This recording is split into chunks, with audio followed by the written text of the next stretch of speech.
এইবার এমন একটা দাও মারবো না যে কৃষ্ণচন্দ্র কেঁদে কুল পাবে না। কিন্তু সেটা একমাত্র সফল হবে নগরের মন্ত্রী আমাদের পাশে থাকে। আরে ও তো মোহর ছাড়া আর কিছুই চেনে না, ওকে খবর দিয়েছি এক্ষুনি এলো বলে। রাজামশাই, কৃষ্ণনগরের মন্ত্রী এসেছেন। ওকে ভেতরে পাঠিয়ে দাও। প্রণাম খাম্বাজ রাজ। এ কি রানীমা, আপনি? আমি তোমাদের কৃষ্ণনগরের রানীমা নই, আমার নাম ললনা। আমি হরেক রকমের গলায় কথা বলতে পারি। এটা আমার আসল গলা। ওরে বাবা রে বাবা রে বাবা, আপনি তো প্রতিভার জলজ্যান্ত রূপ। একে আপনি কোথা থেকে পেলেন খাম্বাজ রাজ? বেশ কিছুদিন আগে একটা যাত্রা দেখতে গিয়ে ললনার সাথে পরিচয় হয়। ওর ব্যাপারে সবকিছু জানার পরে আমার মাথায় একটা বুদ্ধি খেলে যায়। তাই আপনি আমাকে ডেকে পাঠিয়েছেন, তাই তো? একদম তাই। আমার একটা পরিকল্পনা আছে। ছলে বলে কৌশলে ওই কৃষ্ণনগরের আসল রানীকে কিছুদিনের জন্য বাইরে পাঠাতে হবে, আর সেই সুযোগে সেসব দায়িত্ব আমার ওপরে ছেড়ে দিন। আমি নিজের দায়িত্ব নিয়ে ললনাকে কৃষ্ণনগরের রানীর সমস্ত আদব কায়দা শিখিয়ে দিয়েছি।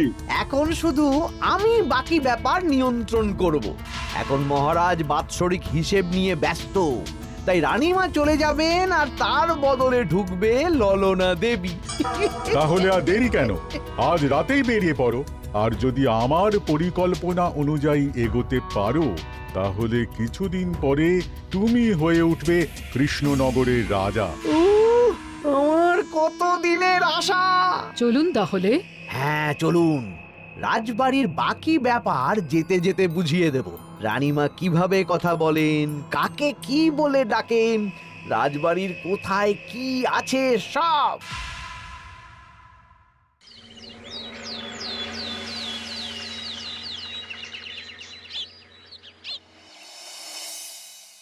কি গো গিন্নি, জ্বরটা নেমেছে?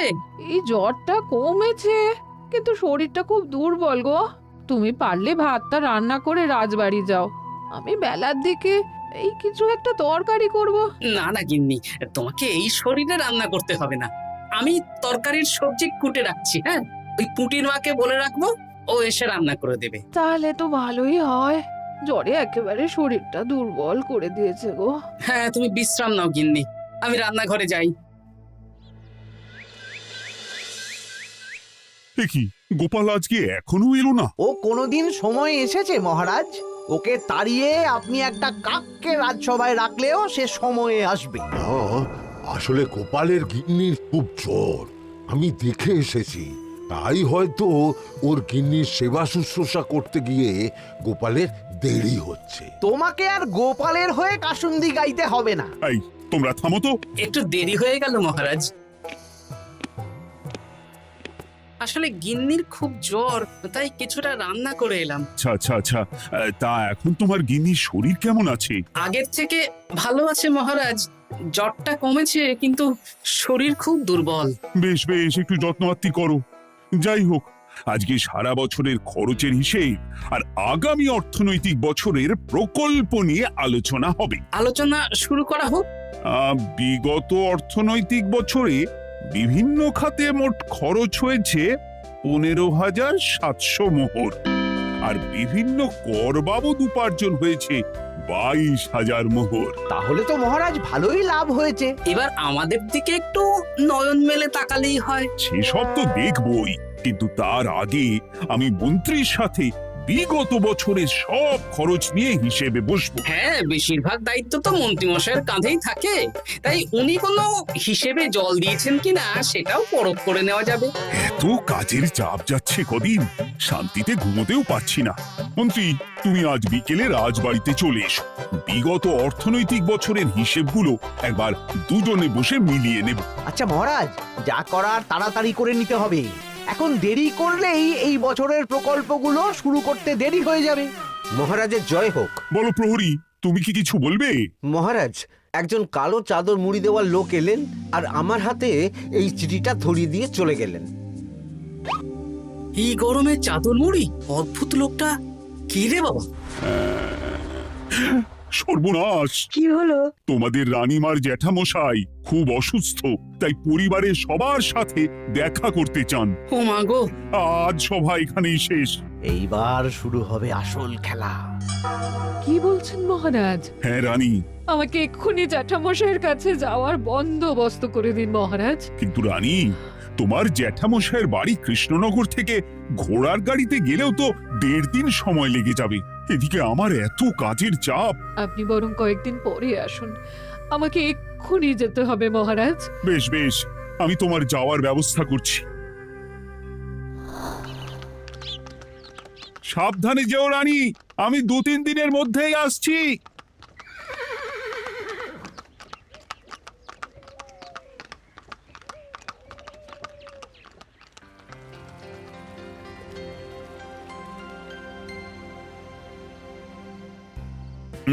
মন্ত্রী, বিগত অর্থনৈতিক বছরে আমাদের পাঠশালার উন্নতির জন্য কত খরচ করা হয়েছিল একটু দেখো তো। সব মিলিয়ে মোট 150 মোহর মহারাজ। কিন্তু আমার এখানে তো 170 মোহর দেখাচ্ছে। 170 মোহর? তা কি করে হয়? একই রানীমা, আপনি ঘোড়ার গাড়ি করে গেলেন আর হেঁটে চলে এলেন? সে আমার ব্যক্তিগত ব্যাপার, তুমি তোমার কাজ করো।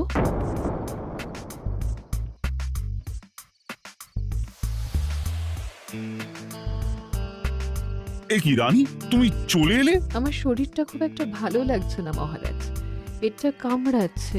তাই সহিসকে বললাম ঘোড়ার গাড়ি নিয়ে জ্যাঠামশাইকে দেখে আসতে, আর আমি বাড়ি চলে এলাম। ও, সহিস এসে খবর দেবে, তারপর আমি আর আপনি দুজনে একসাথে যাব। বেশ বেশ, ঠিক আছে রানী, তুমি বিশ্রাম নাও। বিশ্রাম না, আমি একটু স্নান ঘরে যাব, পেটটা কেমন মোচড় দিচ্ছে। মহারাজ কিছুই বুঝতে পারেনি, মজা জমবে।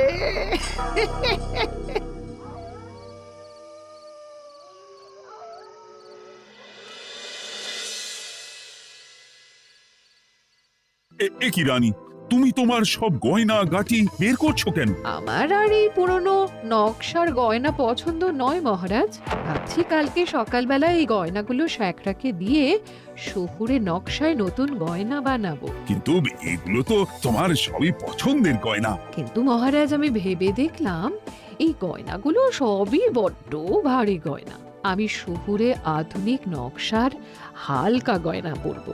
এমনিতে জ্যাঠামশাইয়ের শরীরটা ভালো নেই, মনটাও ভালো নেই, ও, পেটটা কেমন মোচড় দিচ্ছে।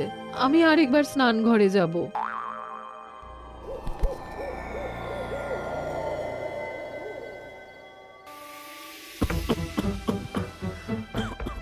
ওই তো মন্ত্রী মশাই এসেছে।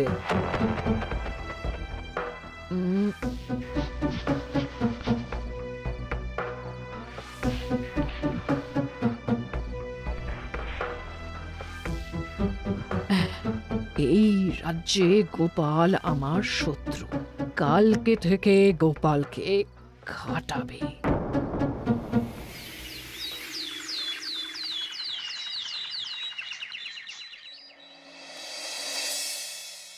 হায় হায় হায়, কি হলো রানী, কি হলো? গতকাল রাতে আমার সমস্ত গয়না চুরি হয়ে গেছে। হ্যাঁ? বলো কি প্রহরী? বলুন মহারাজ। গতকাল রাতে রানীর সব গয়না চুরি হয়ে গেছে।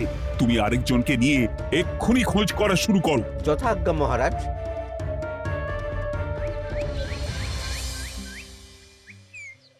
আমার সব গয়না চুরি হয়ে গেল, এবার আমি কি করব? রানী তুমি কেঁদো না, সেই সকাল থেকে কেঁদেই চলেছো। আমি তো প্রহরীকে খোঁজ করতে পাঠিয়েছি। এই সব প্রহরী কর্মচারী কাউকে বিশ্বাস হয় না আমার। আজ থেকে সবাইকে ছুটি দিয়ে দেব। কি বলছো তুমি? সবাইকে ছুটি দিয়ে দিলে রাজবাড়ির কাজ কে করবে? কেন? আমাদের সবচেয়ে বিশ্বাসযোগ্য সভাসদ গোপাল আজ থেকে রাজবাড়ির সব কাজ গোপাল করবে। কি বলছো? আপনি কি বলতে চাইছেন? গোপাল বিশ্বাসযোগ্য না? হ্যাঁ, গোপাল আমার সবচেয়ে প্রিয়। ওর চেয়ে বিশ্বাসযোগ্য আর কেউ নেই। কিন্তু কোনো কিন্তু না, বলবেন আপনার আদেশ। এক্ষুনি গোপালকে ডেকে পাঠান। যেমন তোমার ইচ্ছে। গোপাল, গতকাল রাতে রানী সব গয়না চুরি হয়ে গেছে, তাও আবার ঘরের ভেতর থেকে। আমি চাই তোমার মতো বিশ্বাসযোগ্য লোকই রাজবাড়ির সমস্ত কাজ করুক।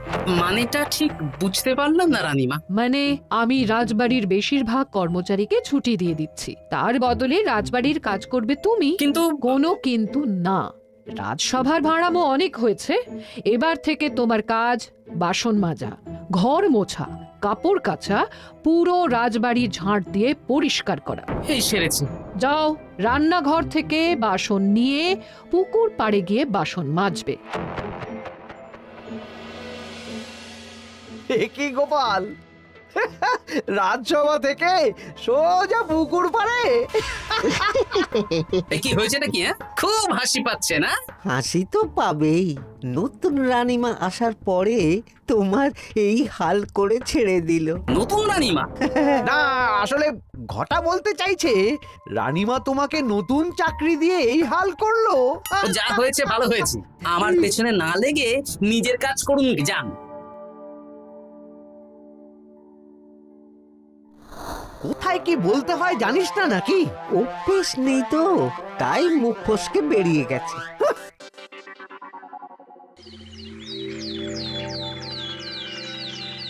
রাজ্যে চোরের উপদ্রব বেড়ে গেছে, তাই আমরা কিভাবে চোরের উপদ্রব কমানো যায় সেই নিয়ে আজকে একটা আলোচনা করব। কিন্তু মহারাজ, রাজসভায় এখনো তো সবাই আসেনি। এই তো এসে গেছি। ওই রাজবাড়ির জামা কাপড় কাচ্ছিলাম। এ কি, গোপাল এখন রাজবাড়ির জামা কাপড় কাচে? হ্যাঁ, সেসব করতে গিয়ে আমার নিজের জামা কাপড়ই ভিজে গেল, তাই বদলে এলাম। মহারাজ, রানীমা ঘোড়ার গাড়ি করে এসেছেন। মানেটা কি? রানী তো রাজবাড়িতেই আছে। হে কি মহারাজ, আমি প্রহরীদের কাছে শুনলাম আমার মতন দেখতে কেউ রাজবাড়িতে উড়ে এসে জুড়ে বসেছে। মানে তুমি তো আগেই চলে এলে। কি কাণ্ড! এই কে? শুনলাম আমার মতন দেখতে কেউ এসেছে। ও আচ্ছা, আপনি।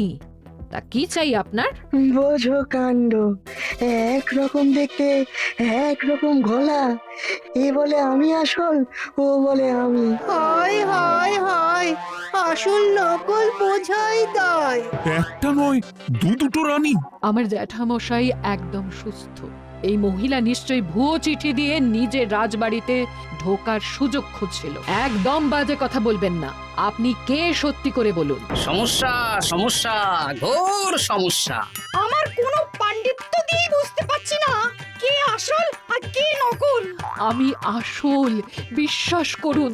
আমি তো এই মাত্র এলাম। না, আপনি নকল, আমি আসল। কিভাবে বুঝবো? আমি বলবো মহারাজ, এই যে এই রানী আসল। হ্যাঁ, কিন্তু মন্ত্রীমশাই, আপনি কি করে বুঝলেন? না মানে এই রানীমা তোমার উপরে এত ভরসা করে রাজবাড়ির কাজ করাচ্ছেন, কাউকে বিশ্বাস করেননি, একমাত্র তোমাকে বিশ্বাস করেছেন। এত ভালোবাসা, এত বিশ্বাস কার থাকতে পারে বলো? মানে গোপাল, তুমি রাজবাড়ির কি কাজ করছো? বাসন মাজা, ঘর মোছা, বাগান পরিষ্কার, অনেক কাজ করছি রানীমা। আপনার সব গয়না চুরি হয়ে গেল, তাই কাউকে বিশ্বাস করা যাবে না বলে ওই রানীমা আমাকে কাজে রাখলেন।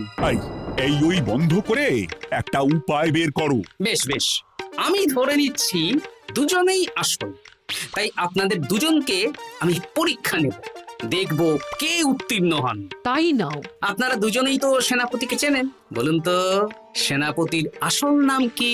সনাতন সেন। আচ্ছা, আপনাদের বাপের বাড়ি কোথায়? বিজয়গড়। দূর গড়গড় করে সবই বলে দিচ্ছে, এভাবে হবে না, অন্য কোনো উপায় ভাবো। বেশ, সেনাপতি তলোয়ার দাও তো। দিচ্ছি। এই নিন, এই তলোয়ার দিয়ে মহারাজকে মেরে ফেলুন। আপনাদের মধ্যে কে মারতে চান বলুন। এসব তুমি কি বলছো গোপাল? মহারাজ আমার পতি পরমেশ্বর, ওনাকে আমি মারতে পারি? আমি স্বপ্নেও ভাবতে পারিনি গোপাল তুমি এই জঘন্য কাজ আমাকে করতে বলবে। আমি নিজের প্রাণের আহুতি দিতে পারি, কিন্তু মহারাজের গায়ে একটা আঁচড়ও দিতে পারবো না। উফ, খাম্বাজরাজ বেছে বেছে এক ধুরন্ধর নারীকে পাঠিয়েছেন, কোনো জবাব নেই। আমি বুঝতে পারছি না মহারাজ, এনাদের হাবভাব, কথাবার্তা, রূপ সবই একরকম। তবে যিনি ঘোড়ার গাড়ি চেপে এখন ফিরলেন, তিনি আসল হলেও হতে পারেন। আমি আসল, বিশ্বাস করুন। বললেই হলো? আসল হলে প্রমাণ করুন। বেশ, আজকে আর মাথায় কিছু আসছে না, আমি কাল আসবো। ততক্ষণ আপনারা দুজনে রাজবাড়ির দুটো ঘরে থাকুন। কি ছকমারিতে পড়লাম রে বাবা।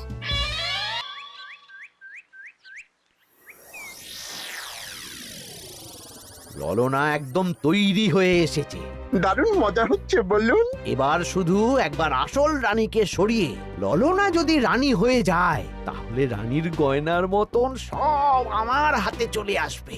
তারপর কি হবে? তারপর ধীরে ধীরে মহারাজকেও কায়দা করে সরিয়ে দেব, আর খাম্বাজ রাজ আর আমি এই দুজনে মিলে এই রাজ্য চালাবো। কি বুদ্ধি আপনার মাথায়।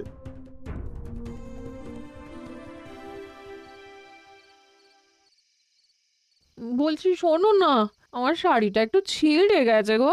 তুমি বাজার থেকে কালকে আমার জন্য একটা শাড়ি নিয়ে আসতে পারবে? হ্যাঁ, আচ্ছা বেশ, নিয়ে আসবো শাড়ি। শাড়ি শাড়ি শাড়ি, এই তো মাথায় বুদ্ধি এসেছে। কাল নয়, আজকেই। গোপাল, তুমি কিছু ভাবতে পারলে? মহারাজ, আপনার দুই রানীকে ডাকুন। আমার তো একটাই রানী।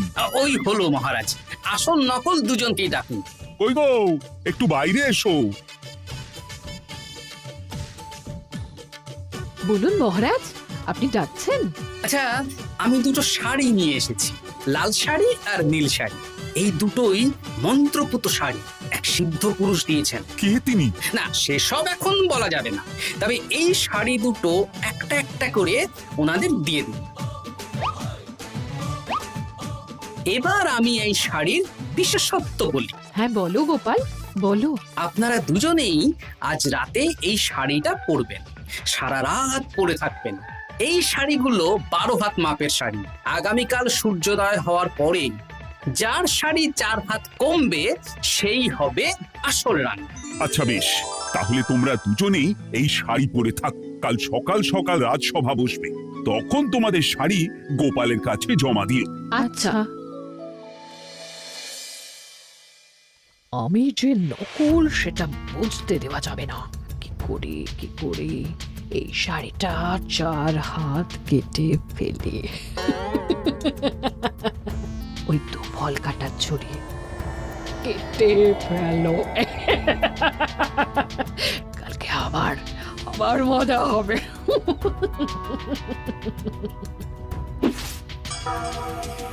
হে ঠাকুর, রক্ষা করো ঠাকুর, আমার শাড়িটা যেন 4 হাত কমে যায়। ঠাকুর রক্ষা করো।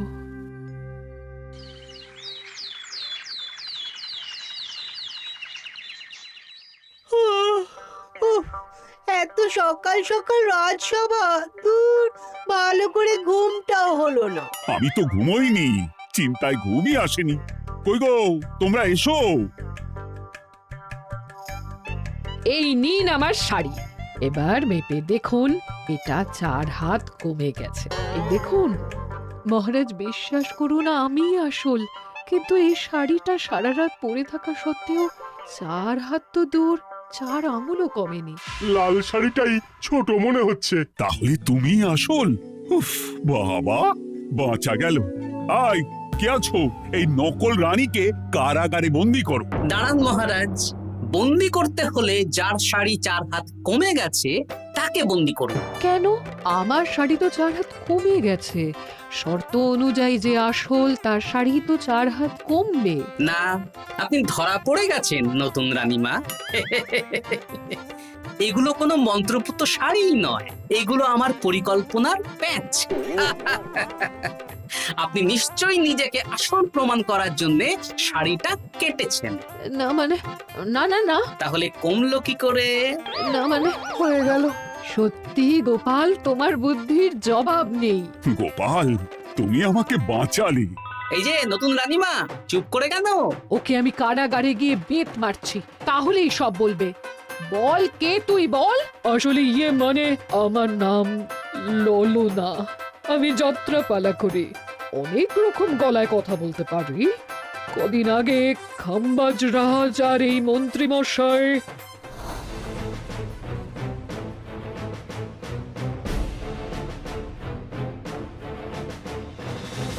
বাহ বাহ বাহ বাহ বাহ, এ তো দেখছি ললনার ছলনা।